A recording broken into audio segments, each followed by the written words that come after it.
So what happens when things get screwed up? We said that DNA gets mutated all the time.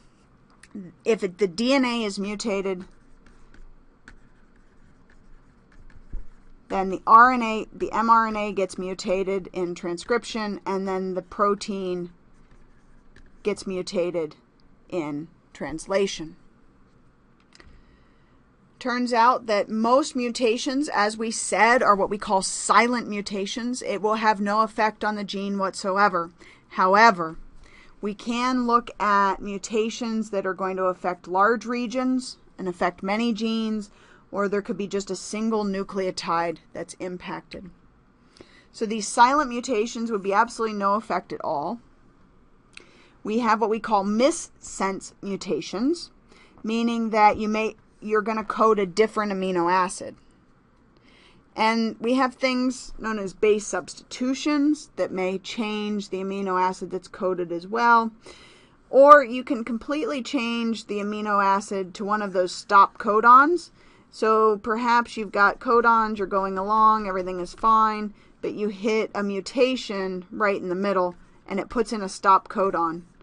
Well, right there your protein stops. Whatever's left out here as far as your mRNA strand, ribosome doesn't care. It hit a stop codon, it's done, it falls apart. So this protein would never be made properly. It's what we call a nonsense mutation. So in hemoglobin carries oxygen in your red blood cells.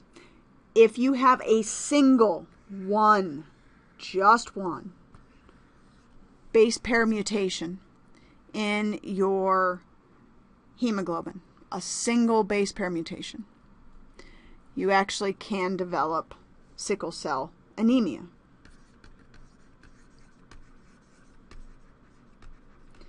Because that one base pair changes the mRNA, changes the amino acid, the protein doesn't fold properly, it doesn't carry oxygen properly, and you end up with anemia, or the inability to transfer oxygen properly in your body.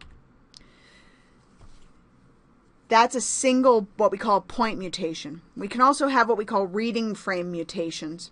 And what that means is we're inserting or deleting part of the mRNA, and it results in a change in our amino acid sequence. So we've got a normal at the top, the single base pair mutation, we saw that's a point mutation. Or they have here a nucleotide substitution, it's the same thing. What if I go in and take out a U?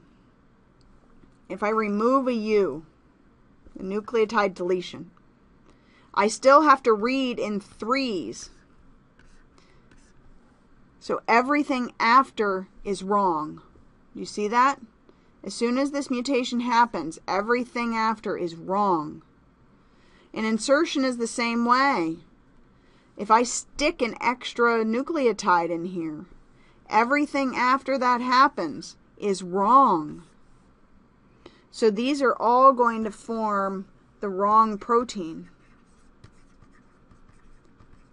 And if it's a critical protein, of course, things can go horribly wrong for you. These mutations can be spontaneous simply because DNA polymerase screws up.